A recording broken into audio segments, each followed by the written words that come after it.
Welcome to SF Live, everybody. Thanks for tuning in. I'm the junior mining guy on Twitter and the CEO of the Soar Financial Group. Thanks so much for joining us. And we have a special guest joining us in a few short seconds here as well. If you follow the channel, you might have seen interviews with him in the past, but it's Jordan Roy-Byrne. He's the founder, publisher, editor of The Daily Gold. Really excited to have him on to discuss what is happening this week in gold. We discussed a little bit offhand, like what the scenarios are with the gold and silver price. And I hope he's not as gloomy in the real conversation that we're having now. But like both of us been looking at our screens this morning, and it was like, what is happening? We're both. No, I wouldn't say no. I'm not speaking for Jordan here, but. We're zigzagging along. Gold doesn't really have a clear direction, at least in my opinion, yet. Bouncing off 1680, bouncing off 1810 at the top. So really caught in between, and we got a Fed meeting, or the Jackson Hole meeting is happening this week. So really curious to see or hear what Jordan has to say on that and where he expects the impulses to come from. But before I switch over to my guest, follow us on YouTube, follow us on Twitter, hit that like and subscribe button, and leave a comment. What do you think will be an impulse for the gold price? And what do you think of Jordan's comments? What do you think of the interview format? We want to hear from you. So please leave that comment in the description or down below, and we'll get to those comments. Thank you very much. But now, enough. So let me switch over to my guest. Jordan, thanks for coming back on. Great to see you again, my friend. Hey, Kai. Thanks so much for having me. I'm really looking forward to this. Oh, as always, it's always a great pleasure having you on, Jordan. Really insightful, and as I said, there's like let's not try to be too gloomy, and otherwise I'd have to add the number of the suicide helpline here in the description below. But let's discuss where we're at. Obviously, it's summer. Things are slow. It feels super slow right now. Last 2 weeks before Labor Day, before apparently everybody's back at work. Paint us a picture. Where are we at right now? Let's talk gold first. Well, I think with gold, the issue is we are starting to see technicals weaken, and I would include silver and the mining stocks in that as well. We got really, really oversold 3-4 weeks ago, and we had a little bit of a rally there, but the rally has faded quickly, so that was disappointing. And I think the way I'm looking at everything, I would say I'm concerned and bearish over the next month or two. I think there's a risk of a big dump in the sector. However, that could lead to a major, major bottom in the sector. It's obviously going to depend on Fed policy first when they stop hiking rates, and then after that when they have to cut rates. So that's the main trigger. And obviously what feeds into that is what's happening with the bond market, the credit markets, and the stock market. So my general view is I'm really concerned here in the very short term. I mean, we have, gold, I think, is going to retest 1675, over the next month or so. And if we're looking at the mining stocks as well as silver, I think those are going to lead the way to the downside. So I'm very concerned here over the next month or two. However, if we're looking at the big picture, the sector is setting up for a major, major significant bottom. And then we can get into it later. Is this going to be, are we going to be in a new regime, a new real secular bull for gold and hard assets? Or are we just going to see something similar like we saw after 2016, after 2018, after 2020? So that's the bigger question. But I think in either of those scenarios, we are setting up for a good rally into next year, but I think it's going to come from lower prices. Interesting enough, like lower prices. Like where do you see things headed? Let's paint that gloomy scenario a little more. What do we have to brace for, Jordan? There. Well, looking at GDXJ, for example, it's trading around 31 right now. Looking at the chart, there's really strong support at 25, 26, that area. There's a gap at 24. So, I hate to say it, but you could see another 20% decline. That is a possibility for GDXJ, and you'd probably see something similarly in GDX.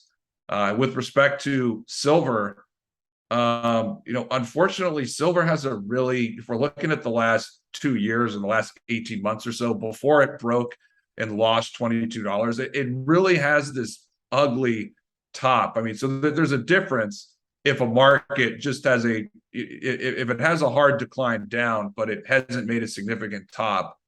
That's not as bad as when you see a period where makes a topping formation where it trades in a range for a while and then it breaks down. And so unfortunately, that's what silver did. So I could see silver, looking at the monthly and quarterly chart, a really long-term chart, the next really strong support level for silver is at $14, $15.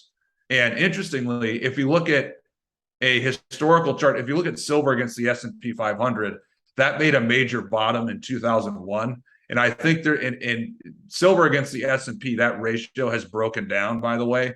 So I think silver could be setting up for a decline to 14. And, if I'm right about a major bottom coming, silver could double bottom. I mean, it could make a bottom at the same level against the S&P that it did in 2001. So these are just, I'm not saying this is going to happen, but I think given that the trend is down, the short-term technicals are concerning. These are some, price levels that, potentially we can see over the coming months before we see a major turn. Just to clarify, like the S&P and silver ratio, like the 2001 bottom, was that at $14 or like where was that ratio? Where was Well, it? in 2000 wasn't it at No, it $4? wasn't. Silver I mean, wasn't at 14, but I know the right. ratio, like equivalent. Is that now the equivalent of $14 you mentioned? Just to clarify. I don't know exactly where. I don't know the nominal level of the ratio. Just that it put in this clear bottom, 2000, 2001, 2002, and then it had the big move up, and it's been declining ever since. I mean, that decline was interrupted, but looking at the nominal chart of silver and then looking at that ratio, I mean, I have to think that could be setting up for a double bottom, depending on the fundamental developments over the coming months. But that's silver, and the gold silver ratio is trending up alongside the dollar. So those things are also concerning over the next couple of months. Why do you think like downward pressure weighs heavier on silver than on gold right now? Like, is it just because it's still the safe haven asset based on everything that's happening around us right now, or is it like how do you explain like why silver is down more than gold?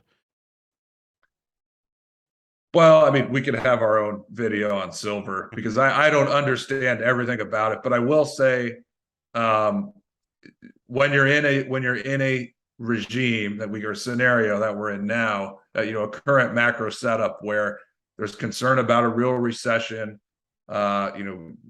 we likely in a bear market in most assets, you have the dollar rising aggressively, so people are getting concerned. The big money is looking for safety, they're de-risking, and in that scenario, when gold is not rising, you're going to see silver come under significant pressure. I mean, silver is not going to outperform gold.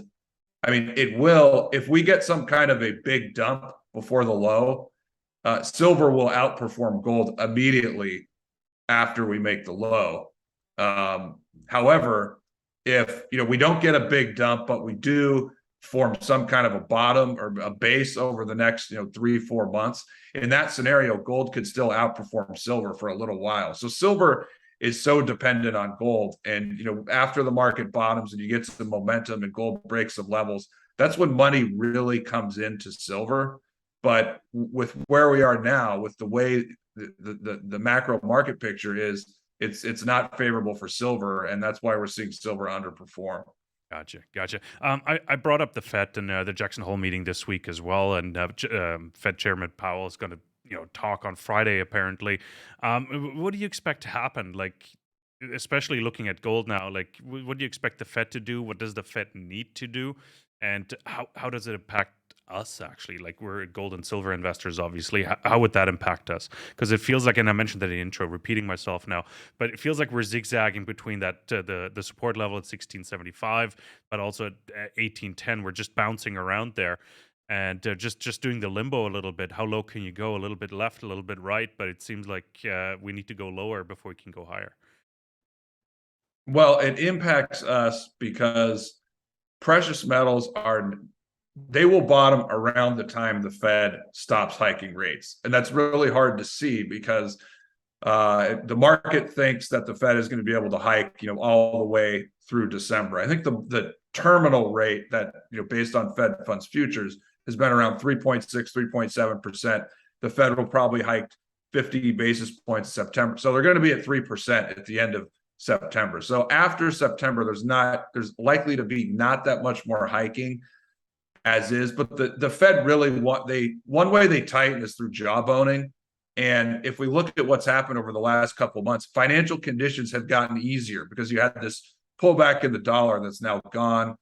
You had a pretty good rally in the stock market. If you look at credit spreads, they have softened. So financial conditions have softened in the last month or two. And so the Fed, they don't want that. And so I don't know what they're going to say. My thinking would be maybe they, through job owning, they say we're going to continue to hike rates for a while. And maybe that's part of why precious metals are selling off in anticipation of that. But I mean, the bigger question, circling back to what I said, precious metals will bottom around the time the Fed stops hiking rates. I mean, it could be the month they stop hiking. It could be a month or two before. It could be a month or two after. So it's going to coincide with that. And that's where the economic data and bond market and all those things come in, and the dollar as well, which is making another high today. So maybe the Fed, they want to hike to 3.50 through the end of the year. And if something breaks before then they'll probably stop hiking. And that's when you get a bottom and a rebound in precious metals. So we're weighing.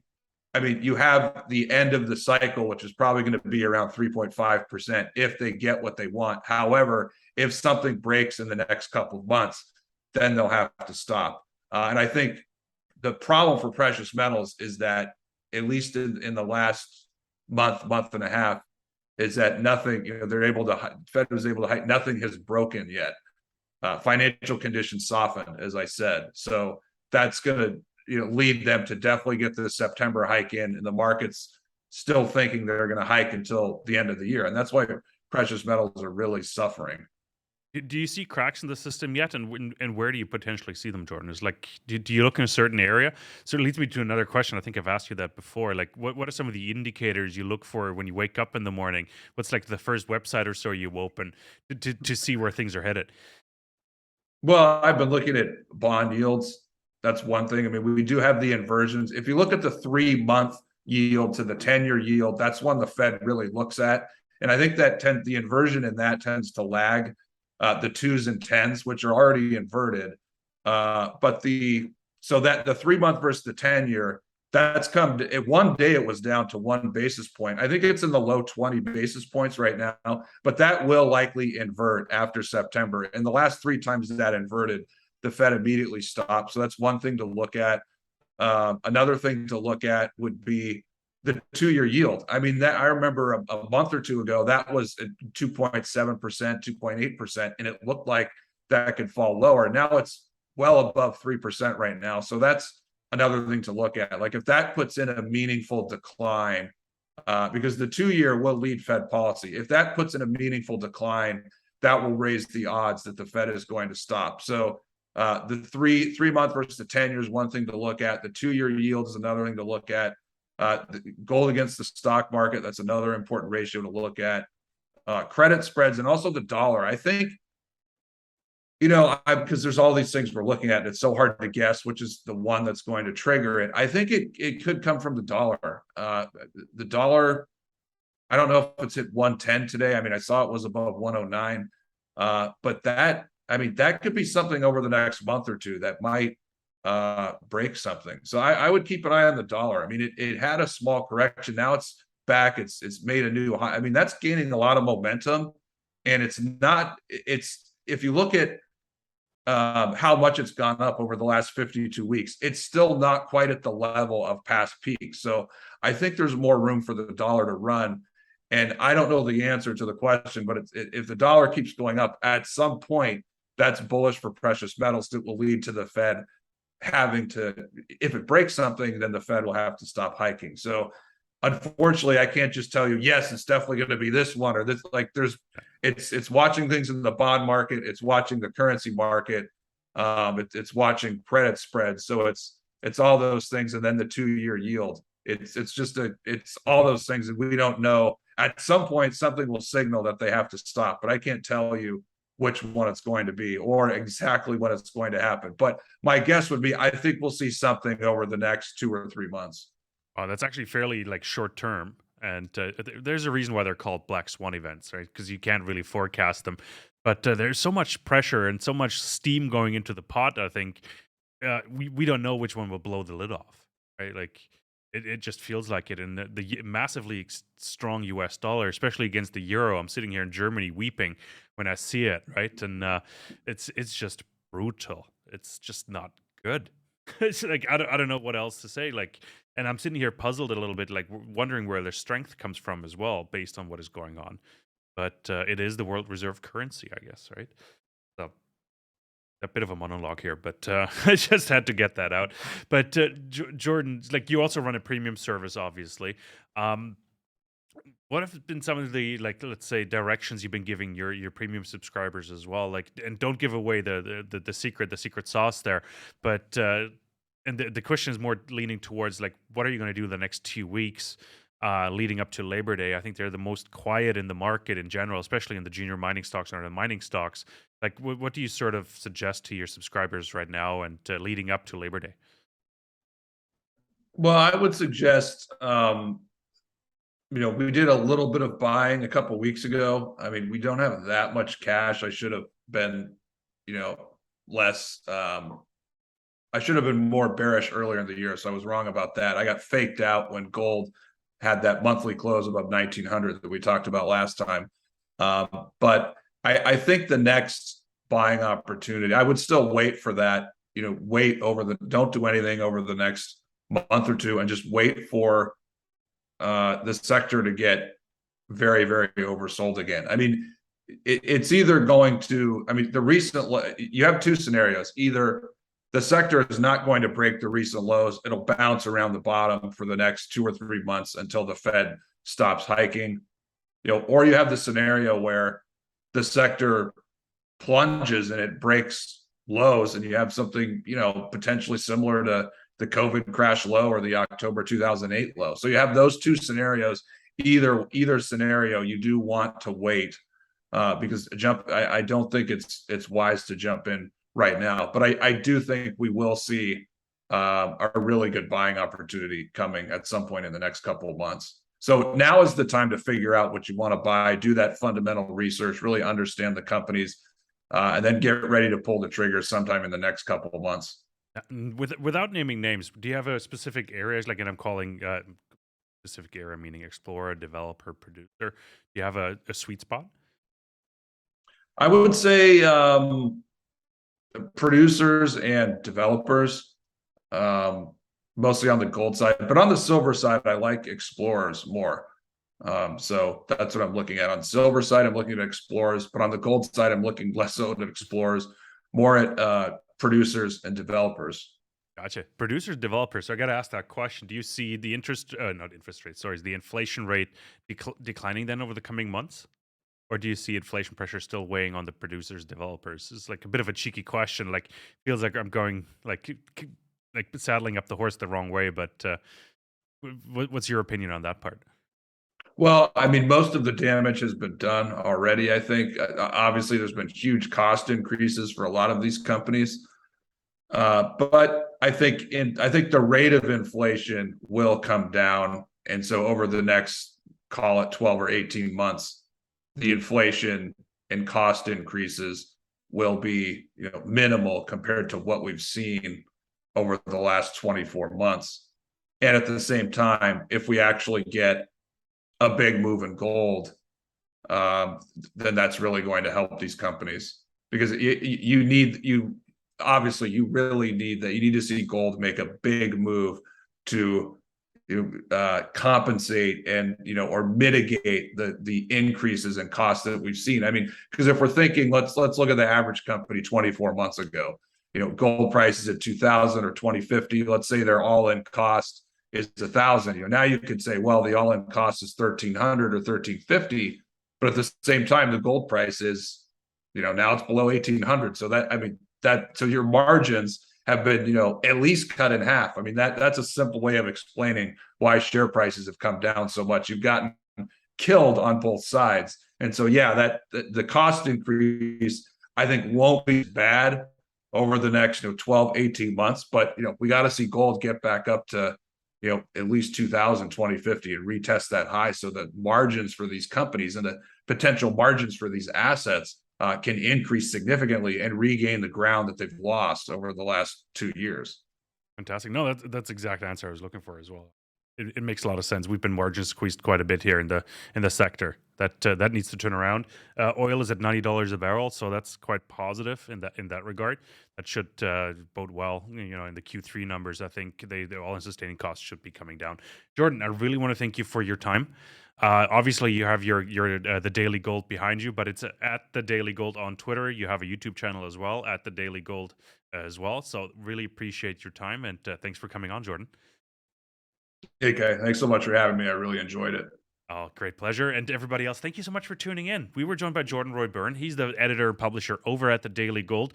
We hope you enjoyed the conversation. If you did, make sure to hit the subscribe button and hit that like button. Smash it, destroy it. Really appreciate it, as it really helps with the YouTube algorithm, and more people be able to see these videos, and we'll get the updates on what is happening in the sector. Thank you so much. We'll be back with more shortly.